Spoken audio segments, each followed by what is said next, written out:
So, welcome to this episode of Menopause Conversations. My name is Amantha King. I'm an executive performance coach and I'm also a workplace menopause consultant. I'm delighted to have my guest today, who is Siobhan O'Donovan. Hello, Siobhan. How are you? I'm great, Amantha. Thank you. How are you doing? Yes, I'm fine, thank you. And I always smile because what always pops up with Siobhan's name is the Booby Physio. And this is probably one of the most important conversations you will see on this channel. We've done 5 series of these episodes, Siobhan, so we're in our 50 somethings. I think this is going to be episode 59. I think this should have been one of the very first conversations we were having, but I didn't know you back then. So I came across Siobhan on Instagram, and I was just completely captivated when I saw you talking about posture fitting, about bras, about breast weight. And I was like, okay, now I need to know about this. And so we got in touch. So Siobhan, tell us a little bit about, first of all, tell us a little bit about your background, because I think you've got a fascinating background in sport. And tell us how you became the Booby Physio, if you wouldn't mind. Sure. So I started my professional life training to be a PE teacher because I was always involved in sport and activity as a youngster, and I really wanted to work within the field of activity and just encouraging, maintaining other people being able to work in that, or being able to be active, really. And back then, that was in the 80s, really the only profession that was open to me that I was aware of at the time was to be a PE teacher, and I happily trained and enjoyed it. And then in the final year of our 4-year course, I was introduced to how the body works with more detail than we would have had in our kind of high school education, how the body works and injuries. And I was kind of like, oh gosh, this injury side of stuff is kind of interesting. And I immediately went to but if we can stop people having injuries, then they won't get injured and then they won't have to be out of their sport. So I suppose I was always about how to stop injuries. So anyway, having learned that, I kind of went, right, there I am, just finished 4 years of teacher training. Now I want to learn more about this other stuff. So I went off to the States. I taught for a year in London, loved it, but was really, had that itch of, I need to know more about this. So went off to the States, did a master's over there. And the master's there was called Health Science, Sports Injury Prevention and Management. And the prevention side of it is really, really important over there. So I became part of a profession in the States that is known as athletic training, which is, if you watch Wimbledon, the trainer comes on the court. It's never the physio. So the trainer is this specific sport and exercise professional, and they had that profession in the States since 1948. Now we have developed a similar profession over here, which works alongside physiotherapy very nicely because we've got different, I suppose, remits and things. But subsequently, I kind of straddle both professions, I guess.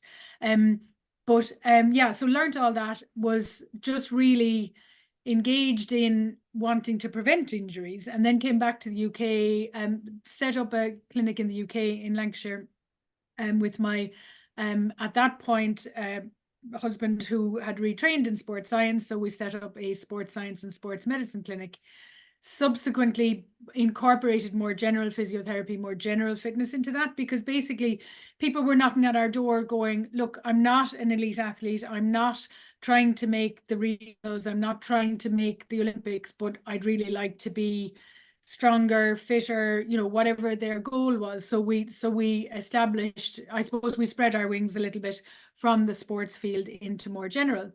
Then moved back. And I played rugby for Ireland in the meantime, but we'll gloss over that and move on. Then we moved back to Cork, which is where originally I'm from. And I kind of felt at that point that I wanted to move a little bit more into the general awareness of trying to prevent ourselves from having problems that we might not necessarily realize we're creating. So I was having more and more conversations with people about how they were sitting at work, how they were moving at work, how they were standing at work, how they were sitting in their cars, how they were, breaking up a long journey, which generally they weren't, because people will just want to get there, which is understandable. Thank goodness for bladders needing to be emptied, because then at least we're getting out of a car after a few hours. But just talking about that whole concept of how we've become so stationary, and that we will stay very static and very stationary in one position for long periods of time. And then looking at how that is something that can be impacting us in a not very positive way, and just the whole educational side again around that. And then I had an epiphany on how breast weight affects that, in the sense of, for women, we are constantly trying to resist gravity. Everybody's trying to constantly resist gravity. That's how we stay upright, okay? We stand upright, we sit upright, because we have the capacity to withstand gravity. And when we lose that capacity, that's when we are no longer able to be upright. And that's where we need support. And maybe, you know, where it's situations where it is so much more challenging to be able to overcome gravity that sometimes we can't. But what I began to realize was that as women, we have two extra barriers, or two extra incumbents that are creating a gravity assisted position. So it's easy for us to give because we have weights pulling us forward, and it's harder for us to withstand gravity because we have to lift up these weights. And it's not dissimilar to when a woman is pregnant. She's got the extra bump weight, and then she's got extra breast weight, because throughout, as you can see behind there, throughout our life cycle, our breast weight changes through various different stages, one of which is menopause, which comes as a great surprise, not necessarily a pleasant one for women, because again, it is something that people are not necessarily aware of. It's possibly one of the lesser known symptoms as well, now that we're talking more about menopause. But with any weight that is bringing us forward, whether that's a baby bump, whether that is breast weight, whether that's our head being held in this forward position as opposed to back here, then that is gravity going, oh yes, I can grab that and pull that forward. So we need to be strong to be able to withstand that. And if I say a very stereotypical thing, which is that the activities that young girls may have done in the past, now I think we're getting better with it, but may have done in the past, may not have been the kind of activities that may have developed upper back strength as we are going through puberty. And then unfortunately, the dropout rate of girls in activity is so high that things are becoming more and more, gravity is winning, and it is harder for us to be up here, which is where we're going to gravity. Actually, you're not winning, I'm the boss here. So to come back to your question, I realized that breast weight and posture were connected, and that somebody's breast weight was affecting their posture, but also that somebody's posture was affecting their ability to manage their breast weight.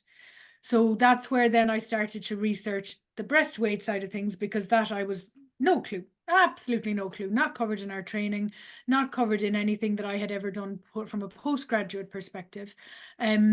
So as you do, when you can't find the answer out there somewhere, you create the answer. So basically, I created a service for my patients, which is called Posture Fitting, where they come in, look at their posture, look at how we can help them to actively manage their breast weight by doing something internally within their body.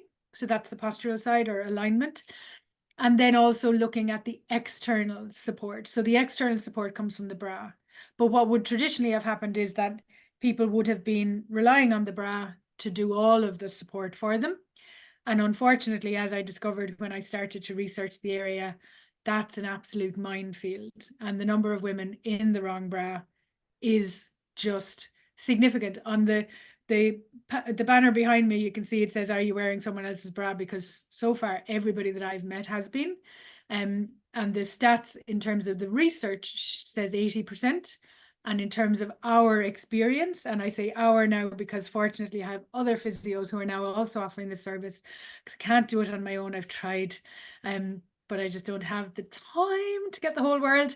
Yeah, 100%. So far, we have not yet found a single woman in the right bra, whether that is a doctor, whether it's a physio, whether it's an athlete, not a single one. Or even a menopause consultant like myself, because it's probably a good time to say that I actually went through the process of experiencing Siobhan's service, and I can actually tell you categorically, I have been wearing the wrong bra all my life. and it's made a remarkable difference, Siobhan. But you know, one of the things I want to backtrack and ask then, because people will be screaming probably at their screens, which is, first of all, can you tell us what the breast tissue is made up of? You know, before we sort of hit this midlife stage, you know, what is the breast made up of? And then how does it change, if you can tell us, as we sort of go through this midlife phase? Because I have definitely noticed every time I go for a mammogram, I sort of feel like, you know, we talk about breasts being quite dense, quite heavy. Mine do feel more like that. I was always very self-conscious as a young person, and it does make me very sad when I think about, we still have this narrative. You know, you talk to me about narratives that women carry around their breasts, about, you know, what does the cup size mean? What does that, you know, insinuate in our minds? Do we instantly think of page 3 in the Sun? You know, all of those sorts of things. There's a lot of unhelpful narratives that we're carrying around. So can you give us a little bit of insight, first of all, about the physiology of the breast? What does it start off like, and how does it change throughout our life course? Yeah, so I'm going to turn that on its head, but by me asking you first, before you had your posture fitting, what would you have said was the body's, what is our body's way of supporting our breasts? So before you had your posture fitting, what would you been thinking supports your breasts? Well, I would be thinking the front here, so the muscles and coming up to my clavicles. The pec muscles. Yeah. Okay. And you remember, well, you're too young. I must I must increase improve my bust. bust. Remember that? Yeah. So the perception that gives is that by strengthening your pec muscles, it will change your breast tissue, okay, or change your breasts in some way. So the first thing to say is, what the breast tissue does not contain is muscle. So we have no muscle on the front of our body supporting our breast tissue whatsoever. So basically the only thing that supports our breast tissue is the skin. And as you know, over particularly the menopausal transition, skin stretch would become something that would be even more significant for women in midlife, because collagen, you know, because of the change to collagen over the midlife, the change that the estrogen levels changing creates to collagen and to elasticity. So what we will have had all of our lives is a weight hanging downwards on the skin that goes from our clavicle down to our breast tissue. And there's a law called Hooke's law, which is that basically if you take a spring and you hang a weight at the bottom of the spring, then eventually that weight is going to pull the spring into an open position. So the reason why we go south, and actually what we do is we go southeast and southwest, but the reason why we head in that downward direction is simply because the skin cannot manage the strain of that weight. And breasts are significant in terms of the weight. And I'm digressing now, but people will say to me, and even said to me this morning, oh, I'm really small, I'm not well endowed, I have nothing, you don't need to worry about me. I'm still worried about you when you're small, because you still have a weight and it is still acting downwards, and it has still got the capacity to take you into a flexed position that then makes it more difficult for you to come out of it.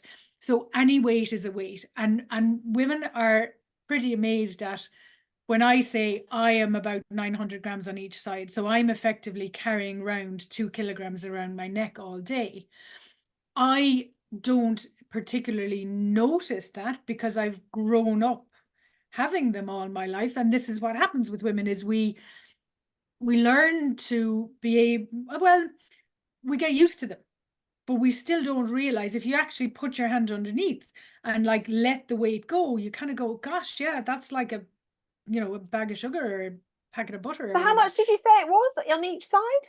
So I'm 900 grams on each side. So that's Wow. 2 kilograms effectively. Wow. And it is also going to be relative to torso, you know. So I'm quite small. I mean, I'm only 5'2.5", well, 5'3" now that I've been doing my posture fitting. So yeah, gained in my spine, which is great. And also I'm not going to let this happen to myself as I get older and I fall into that inevitable category of women getting smaller. It's not inevitable at all. If we resist it, it's not necessarily going to happen. Yes, there are changes to the vertebra around midlife and so on, but those changes don't have to make us smaller and don't have to change our spine in the way that we have accepted that can happen. That's one of the things that winds me up. I'm going to show you a photograph that I have I've done this calendar with all these images, and this is one of my favorite, because Brilliant. that is absolutely not inevitable. It's considered normal because But we've it's, accepted it to be yes. normal, but enough of accepting that to be normal, because it's not normal. It doesn't have to happen. Anyway, see, here I go. Sorry. What did she ask me? Oh yeah, breast tissue. Breast tissue. Okay, so that's talking about the weight of it. Okay, and the average breast weight is now, well, you know what? I read that it was 750 grams, and that would make me above average. I'm going to say I don't think I'm above average. So I think the average breast weight has now gone up again. So I would say around a kilogram per side would not be incorrect to say for average, because as with all averages, you're going to have people who have 500 grams on each side, and you're going to have people who have 2 kilograms on each side, you know. So it is definitely, we are realizing that the average, the median, is greater in size and heavier than perhaps has ever been recognized, because none of this research has been done in the past. It's now being done, thankfully. But breast tissue, what it comprises of is, so what's really interesting is female breast tissue is formed in utero. So I don't know how well you can see that picture behind on the pull-up, but the reason why there's a picture in the womb is because that is where female breast tissue form. Well, that's where breast tissue forms. Okay. Yeah. And then at puberty, for girls, it develops so that they then develop the mammary part of the breast tissue, and with boys it doesn't. Although boys actually have milk ducts behind the nipple initially when they're born, and then they just don't develop. So breast tissue is made up of 3 types of fiber. So there is mammary glands, so the mammary tissue, which would be lobules, milk ducts, everything that facilitates breastfeeding. Okay. There is collagen. Now, the collagen is really interesting, because people may have heard of Cooper's ligaments, and Cooper's ligaments are a misnomer, in that there are no ligaments in the breast, because a ligament connects bone to bone. So you have ligaments around your knee, you have ligaments around your finger joints, you have ligaments, so they connect 2 joints to each other, so they connect bone to bone. There are no actual true ligaments in the breast.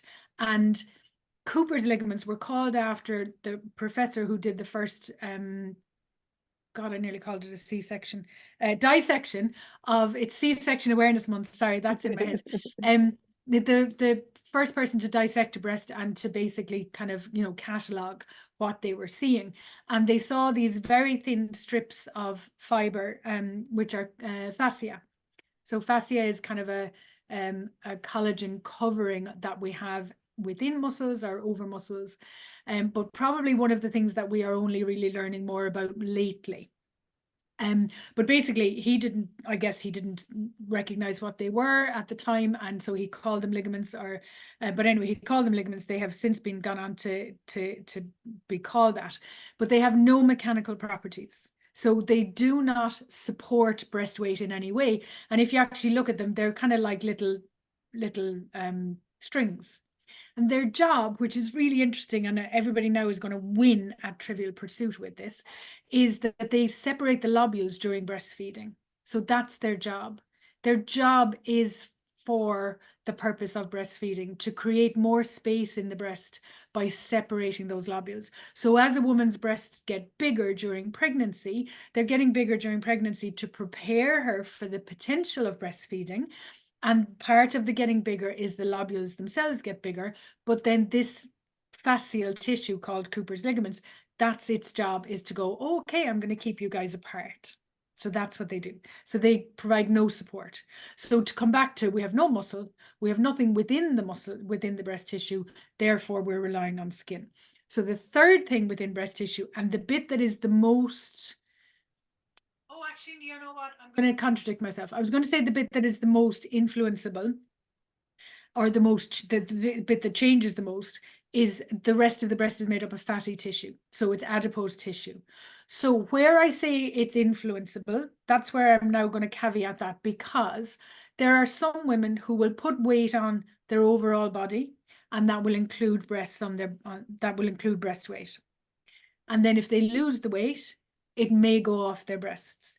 There are other women who will have breast weight that doesn't go onto their breasts, but body weight goes on everywhere else. And they may lose it, and they may never lose it off their breasts, and they may lose it everywhere else. So it's very individual. For some women, their overall body weight includes breast weight, and for some it doesn't. Overall body fat, sorry, I should say not weight, body fat. So that's potentially influenceable. If somebody has weight loss or weight gain, it may change the size or the volume of their breast tissue. But as we transition through menopause, where the mammary tissue is less, the body knows that it's not going to be needing that mammary tissue anymore. That's where the constituent makeup of the breast tissue can change. So as you were saying, sometimes people can have quite fibrous breasts, and then they become a little bit softer because the hormones realize, well, I don't need this solid breast tissue anymore. So it becomes a little bit softer, and therefore it can also change its position, but that's also going to be relative to the fact that the skin stretches. So that's where we end up with more breast tissue at the bottom of our breast and less at the top. It can be as a result of losing some in the upper part during breastfeeding, losing some during weight loss or weight gain, weight loss at least, or it can simply be that the breast tissue is migrating down there because that's where gravity is taking it. But the way that the composition of breast tissue changes because we no longer need that mammary tissue, so therefore the actual composition within it will then change. Yeah, and it's so fascinating because I have so many people speak to me about, when they're having the dose of their HRT change, one of the most common places that people report symptoms first is their breasts, like my breasts are really tender, or my nipples are like burning. And I definitely have noticed as I've got older, I'm postmenopausal now, but, any increase in my breast size can even cause a tearing on skin on my breast tissue, and that's not uncommon either because like you say, it's pulling, and so people talk about extreme sensitivity, which can be so distracting. We do have it hard, I think, as women during this time, dryness, aches and pains, all of these things, even when we are on things like HRT. But I think it's fascinating. So let's talk a little bit more about that, because that's really useful. Let's talk about how do we get it so wrong? We've got high street stores, right, that we can pop into, book an appointment to get our bust measured, have a bra fitting appointment with someone.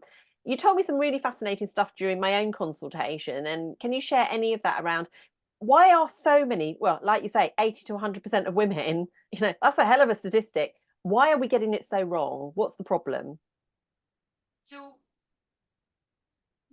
in one word, the problem is education. Well, actually, in 3 words, lack of education.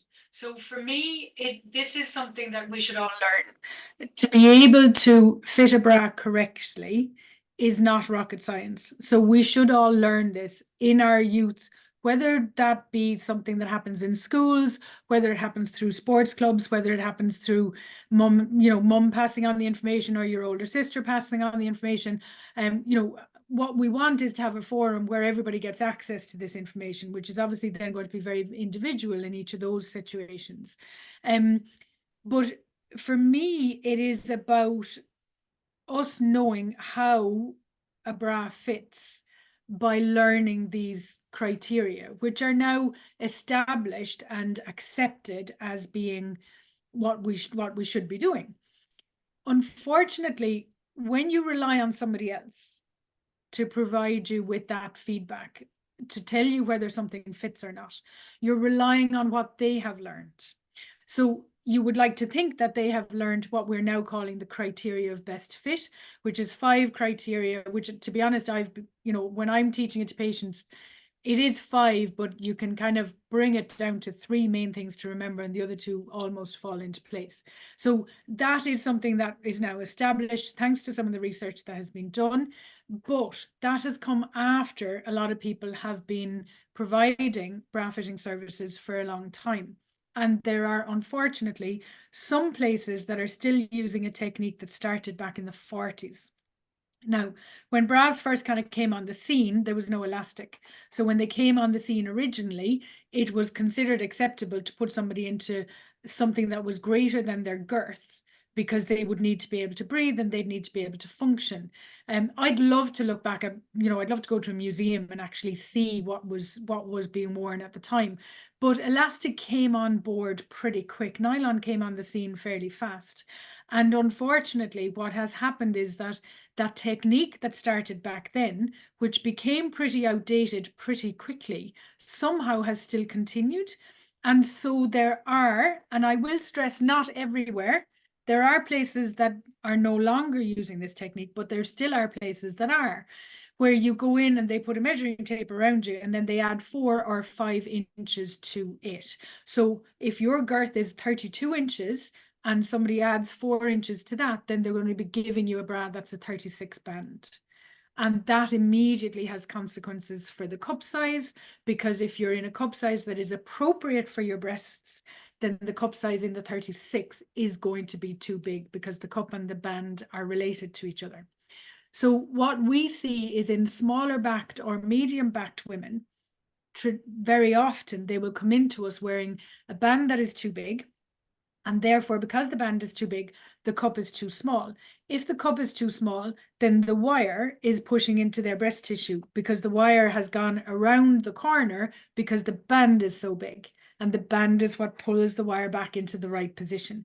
So getting the band right is stratospherically important to then going on to getting the cup right. And every woman that I speak to will tell me they hate wired bras. Now, that's an exaggeration, but I would say a very high percentage in the I love 90s. them, I have to say. I've worn them all my life. I really So like you're them. the one. You're the one who is okay with it. But equally, would you say that your wire was sitting in the right place No, before you definitely did that? not. Yeah. I mean, we, for full disclosure, which will excite a whole load of audience members, I'm sure. I was in a 36C. That's what I thought my breast size was. Having gone through the fabulous process, I cannot tell you enough how worthwhile it is booking a session with Siobhan's associates, who are up, we might as well say now, up and down the country in the United Kingdom. You've got people in Ireland. Have you got people in Ireland as well? Yeah. And so you can book in with a number of her associates, online, in person. I did mine online and it was absolutely fantastic. It was one of the best things I've done this year in my life, I would say. It's made an enormous difference, and I've not been paid to say that. This is my own personal experience, because I don't endorse things unless I've experienced them. But from start to finish, it's been absolutely brilliant. But actually, I'm not a 36C. We're still working through it, but it's looking more like I'm a 34 E, or possibly an F. And again, it's important to say it's not like you walk around with that as a badge of honor. You need to try bras on, and Siobhan's technique teaches you very competently how to always make sure you're placed correctly in your bra. You know how to size yourself correctly. You know what to look for, what's not working, what is working, where you can make adjustments. Is honestly, I think it should be mandatory. It should be definitely being taught. I like the idea that you said about in sports clubs and things like that, because when you look at some of the Olympic uniforms that have been trawled out over the weekend, it begs belief, quite honestly. But anyway, yeah, so those things are really, really important considerations. And to think something hasn't been updated, it smacks a bit of the old patriarchy, doesn't it, and more misogyny, that we haven't looked into this. Well, to be honest, some of it does tend to be better with the smaller lingerie stores, to be fair, before they all come back to me going, we do it properly. Yes. To be fair, anybody that's been trained now that by the brands will probably have adopted the more I would accurate. agree. Yeah. And there are definitely, I did have an experience after you, which I shared with you, that I did go to a shop and I did have someone fit me in the way that you had described. So yeah. that was great. And you see, that for me that's my happy place now, because I want you to be able to go into a shop and I want you to be able to either do it yourself or to be confident in the person that may be assisting you, and they'd be assisting you from a style perspective, which wouldn't be our particular kind of area of expertise. We can help somebody to be aware of how to fit themselves, but style is a huge thing, because breast shape is so individual. This is the bit that was a huge eye-opener for me. I mean, I've had loads of eye-openers, but in particular, how different breast shapes require different styles of bra. And realistically, we're physios, we're therapists, we're not going to be getting into a level of detail on bra style that is going to be, you know, this is the perfect bra for every person. So my role and my colleagues' role is to educate the person and to say, look, the styles that we have may not actually be the best style for you. So off you go to a shop, empowered with your knowledge, and you go and try things on, because the best size is the one that fits. But you now know the one that fits, and it doesn't matter what the letters are, and it doesn't matter what the numbers are, because as I've also pointed out to you, which is another part of the minefield, they differ according to different elastic. So in the style, in the brand that I have the same brand, and I have 4 different bras. They are 4 different sizes, because the elastic is different in them, because the shape of the cup is different in them. And so all of these things will impact the size. So when somebody says to me, so what size am I? My answer is, it depends on what you're trying on. Yes. And I would say that is so true, because I mean, anyone who's walked into a department store, particularly some of the bigger ones, it is overwhelming, the amount of choice, overwhelming. And I think that instantly puts a lot of people off. And I think we get a little bit dare I say, lazy about it. It's like, I'll just get another 36C because that's what I've been wearing all my life, you know, and we can't be bothered, or it's so overwhelming. You know, I still am not really sure about the difference between a balcony bra, deep cut, you know, deep fitting, all of the t-shirt bras I love, all of those sorts of things. So I think it is, you know, when you have a little bit of knowledge can be dangerous, but I think a little bit of the right knowledge can be very empowering. And that's what I found through my experience with you. And we did all of it online. And I think it would be so well worth companies also thinking about investing in the work that you do, because I told you how long I spend every day seated. I mean, you gave me some amazing statistics about the weight of my head, you know, leaning forward, and if your posture's not correct already because you're not wearing the right bra size, because you're not, you know, it's almost like holding 3 balls up, isn't it, really? And it's phenomenal. And since I have been more aware and putting all of those bits and bobs into practice, it has felt really different, Siobhan, and I'm not just saying that. It has felt really different, and I felt inspired. I've started wearing different items of clothing as well, that maybe I've sort of, you know, I felt like things were spreading, you know, like the front was getting bigger, and I sort of just wanted to cover it up a bit more, when in fact, for my height and stature, I'm only 5'3". You know, it's actually about being, you know, bigger. And this is something I think we need to get over mentally. You know, when someone says, okay, so you're a 34E, I would have thought back along, that's a reason to make myself smaller. When in fact, actually, when you're in the right bra that's fitted properly, you do look smaller. 100%. It's not all seeping under your armpits, is it? Exactly. And that's exactly right, because what happens is, like I said, we go southeast and southwest. So then it does live under your armpit. So then your clothes hang downwards, because that's the widest part of your torso. So you lose your waist. So your waist disappears. So one of the things that, when I started this, so as a physio, my background, my focus was very much about helping people to feel better. So when I started this off for my patients that I could see were suffering with upper back and neck pain, and statistically, we know women have more back and neck pain than men.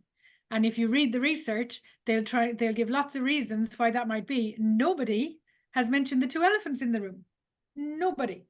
You know, so until I go out there and do some research going, hello, but you know, we have more areas now that are operating in terms of the research side, which is great.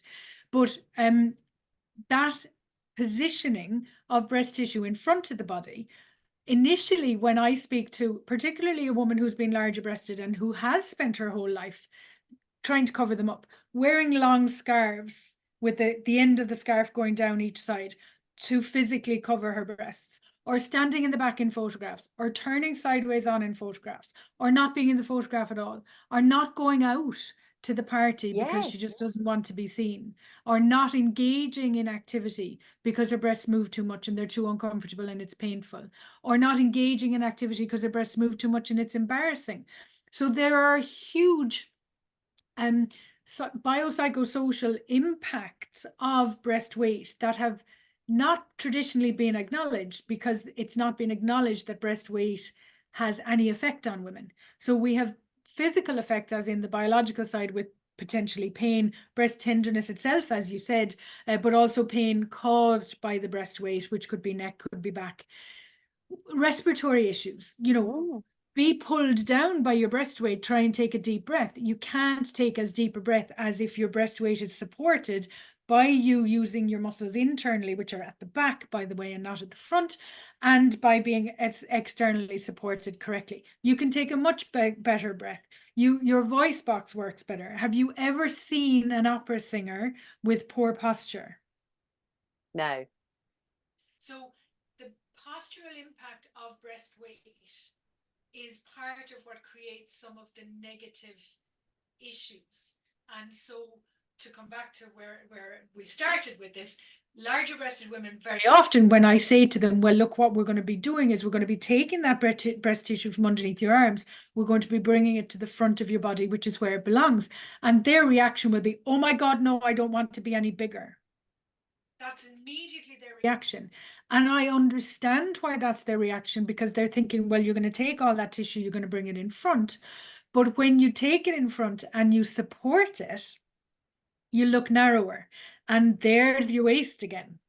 Because no longer do your clothes fall down under your arms, your clothes are now fitting the way they should do. And people have gone down clothes size.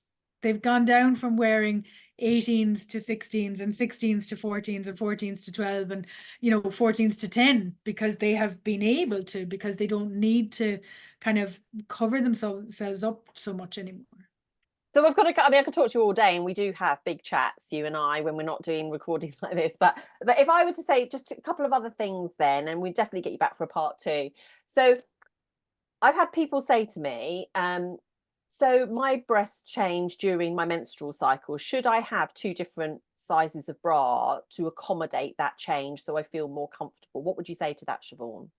I would say well done to the person for recognizing that their breasts change over their menstrual cycle, because that is something that most women don't know.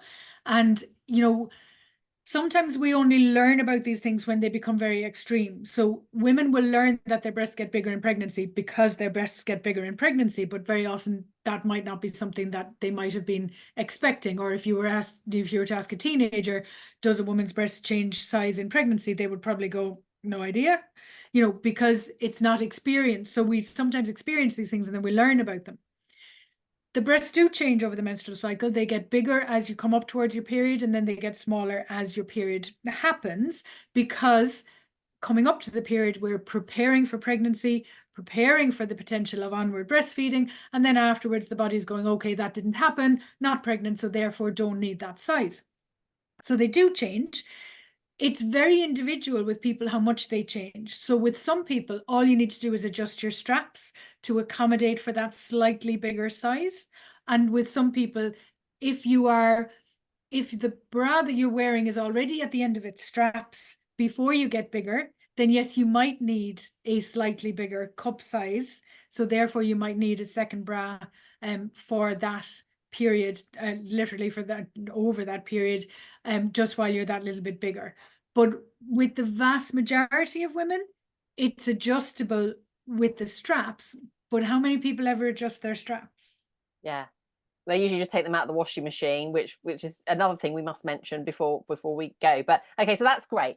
Second question I've got for you. I saw something on social media. I think it was Sherry Healy actually was talking about how she's running, and actually she was getting really extreme breast pain after 5 minutes of running.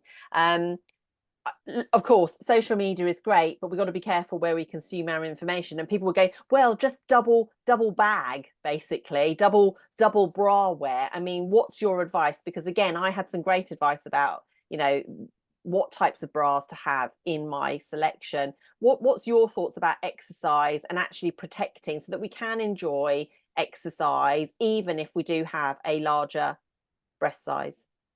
So the biggest message for me would be, the most important thing is to be in your correct fit. There are hundreds of sports bras on the market. In fact, there was research done in 2020 where they looked at 96 different sports bras.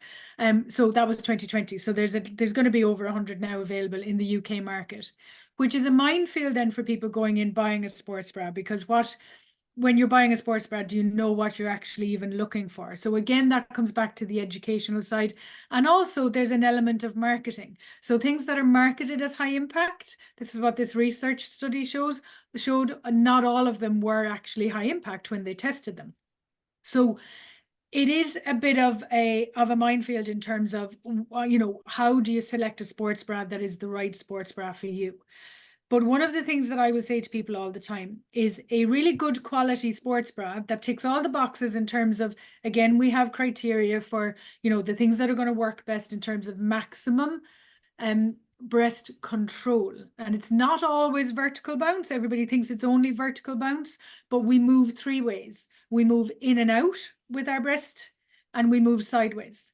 So we're trying to control 3 planes of movement. That looked like I was blessing you, but Thank you. I'll take that. That's a good one for a Monday. A blessing from the breast. Thank you. So like a good sports bra may be specifically targeting an activity that has more vertical bounce, or it may be specifically targeting an activity that has more sideways. Swimming sports breast weight support for swimming is quite different to breast weight support for activities where we're vertical. But you can have a really, really good sports bra, and if it's the wrong fit, it's still going to move around, it's still going to chafe, it's still going to cause issues. So I always come back to, you need to know how to fit it first. Then in terms of the actual style, that's going to be very variable and very different for different people. Personally, my recommendation is to get the maximum support possible. It needs to be padded, it needs to be wired, and ideally with a racer back. Now, that is my recommendation. That's not necessarily going to say that that suits everybody. And I have had women that I have fit myself or my colleagues have fit, and a padded sports bra doesn't work, but a non-padded wired works really well, or a non-wired padded works really well. So it is very variable in terms of what the individual woman needs, and that's dependent on her shape as well as her size. So Siobhan, can you tell people what a racer back is? Yes, Some people so will I'll have no show you. idea. So racer back is, can you see that? Let me Yes, move perfect. So basically what I've done there is I've taken, well, I haven't done it. It's within, so I'm wearing a sports bra right now. And I very often wear my sports bra as a day wear bra. So that's another kind of, I suppose, common misconception, is that a sports bra is only to be worn in sports. It is the highest level of engineering because it's expecting breasts to move. So it is going to be structured. It's a strong structure. It's kind of like having, another layer of scaffolding, because you're expecting things to be moving on the scaffolding. Whereas a day wear bra will be by design lighter, and therefore not quite have the same level of support. So if you had to run up the stairs in your day wear bra, you would expect that bra to move more than if you run up the stairs in your sports bra. Okay, but that's not to say you can't wear a sports bra all day, because if it's the right fit, it should be comfortable enough that you can. So the racer back, what we do with racer back, and it is most commonly seen in sports bras, but I'm a huge fan of it in a day wear bra, because what it does is it helps somebody to be able to maintain that more stacked position that you and I have talked about, where we are resisting gravity. So if we are in that forward position where gravity has the opportunity to drag things down, then that's easier for gravity and harder for us. Whereas if we can be, well, look, I can be up here, gravity, and now just you try, it's much harder for gravity. So that racer back gives you 2 things. It gives you the physical support of being able to be in that more aligned position, but it also gives you a reminder. And I suppose this is me manipulating it a little bit by being a physio and going, well, actually, if I now slouch, this is now getting a little pull on it. And that's going to say to me, by the way, Siobhan, and then I'll slouch again, and then I'll go, okay, I hear you. And if I do this enough times, my muscles in my around my shoulder blade area and in my back, every time I lift up, they're getting a bit stronger because they're like, okay, we're holding this weight. Oh, no, we can't manage it anymore. Okay, we're going to hold it again. And so what happens is you get a lot of muscle contraction, which will eventually adapt. It'll get stronger and you learn the position neurally. So your brain learns the position, it's more likely to keep you there. But if the muscles aren't strong enough, then they can't. But if we keep putting ourselves into that position, the muscles will get strong enough. So I'm a huge fan of activity. You heard me say that from the get-go. I love giving people exercises. I love having people go to the gym. But the reality of life these days is that you can give somebody exercises and with the best will in the world, they may not get them done. But if you get them to every time their phone makes a noise, or every time they type a word that they type regularly, or every time somebody calls their name, then you do a little cue that, you know, you're reminded by the racer back, then that's going to make you stronger.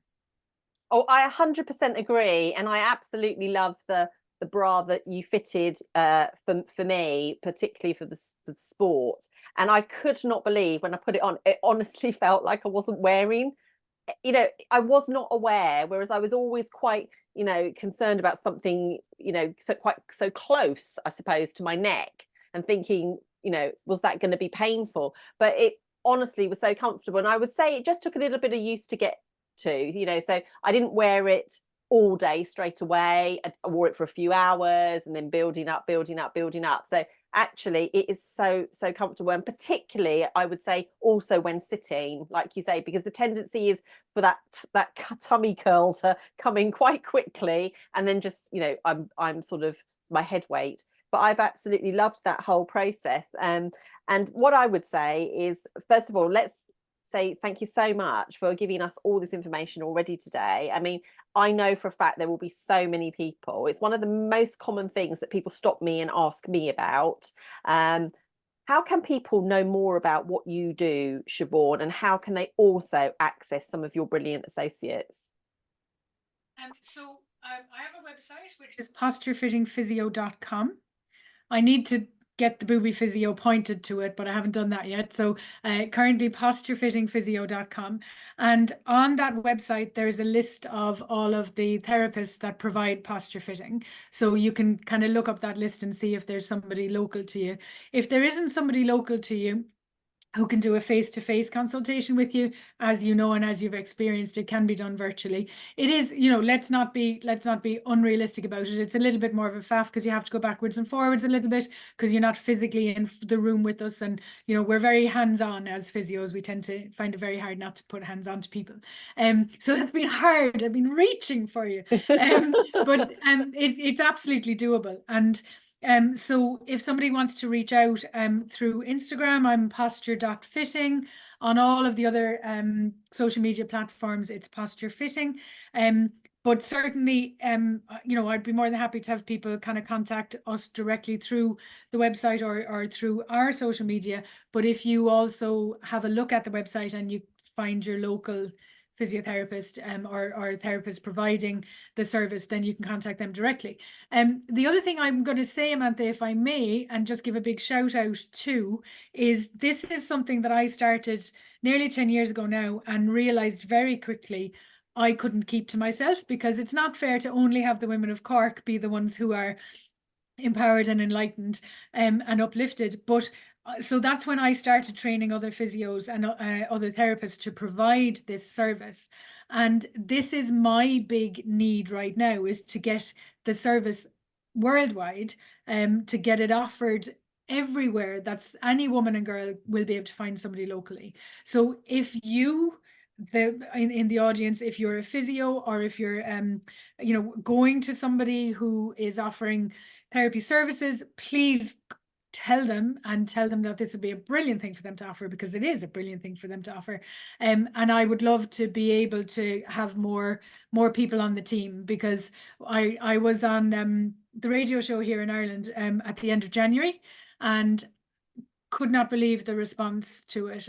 We've had over 400 inquiries, and Wow. women in all corners of Ireland who I still, if you are one of them listening to this, I still haven't managed to get back to everybody because there's been so much demand. And for me, that's been a huge, I suppose, vindication of the fact that it is an area that women have gone, oh my God, I never knew that this could be No. done. And they didn't know that it could be done because nobody else is doing it, because it's very much been something that I've kind of put the two and two together and gone, well, actually, nobody else is doing this. So I need to get out there and get other people doing it so that we can access more women.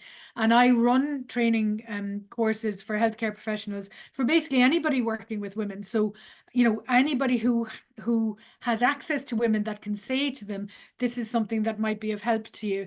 So I run a workshop called Gals Against Gravity, which is providing the type of information that I've given to you there in terms of what breast composition is and how we can support it and how important posture is.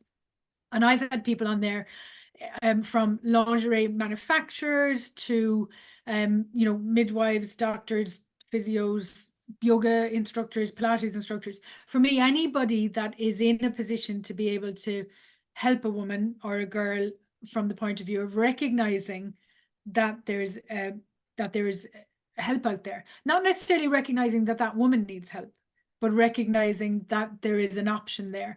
Because right now, the only option for women for breast weight management is breast reduction surgery. And there's no reason why surgery needs to be the first option for people. If we combine the internal with the external, we get much more bang for our buck. You will absolutely get breast position improvement with an optimally fitting bra on its own. You will get breast position improvement with the posture on its own. But if you put the two of them together, you go from dipped headlights to full beam to high beam. And gravity cannot work so hard on that high beam situation. If it's dipped headlights, it's already doing its worst. If it's here, it can still pull that down. Whereas if it's here, much harder for gravity to get at that. So basically you get the benefit of the health benefits, all of the psychological, mental health benefits, as well as the physical health benefits, but also you get your bra lasting longer because it's not getting stretched so much. So the fabric will last longer. Yeah, and when you go on these sessions with any of Siobhan's team, you learn about looking after your bras, how to look after them, how to actually adjust them properly and not just slap them on because they've dried and ready to go. I honestly can say it's been one of the most empowering experiences I've ever had. And I would say really psychologically helped me fall back in love with my clothes. Definitely fell out of love of wearing a lot of my clothes because I felt quite self-conscious about how my breasts were changing. I don't feel like that now. If anything, it's like I think you know, there's so much more that's available to me because I feel more comfortable and more confident, more self-assured. And I think there's no shortage of that we require as people going through this midlife stage. I think for a lot of women, we can lose that confidence, and we needn't. You know, we've got enough to be dealing with. So I think that's a great shout out, and I totally wholeheartedly support everything that you do. I think it's absolutely brilliant, and I feel very privileged to have had the chance to experience it. So thank you from me to you, Siobhan. So yes, we'll put all of this in the show notes. If I could just leave one thing then to ask you, if you were to think about what your hope would be for women when we think about women's breasts, when we think about posture, what would be your hope for women in the future, would you say?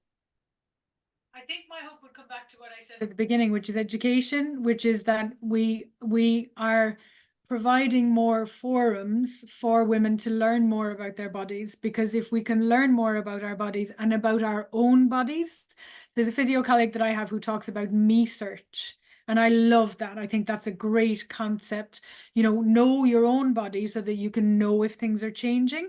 And if things are changing, is that something that you can deal with yourself? Is it as simple as changing the straps on your bra?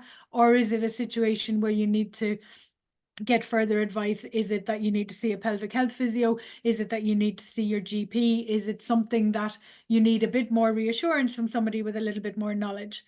But I think our base level of education needs to be better. And that brings me back to the teacher in me. You know, I want women to be, you know, I use the words empowered and enlightened because I love those words. And enlightened is a great, you know, it's a great pun word because we physically enlighten people. But for me, it's about educationally enlightening people. So that's the reason why our consultation is not bra fitting on its own. It is absolutely about learning the whys to go with the hows.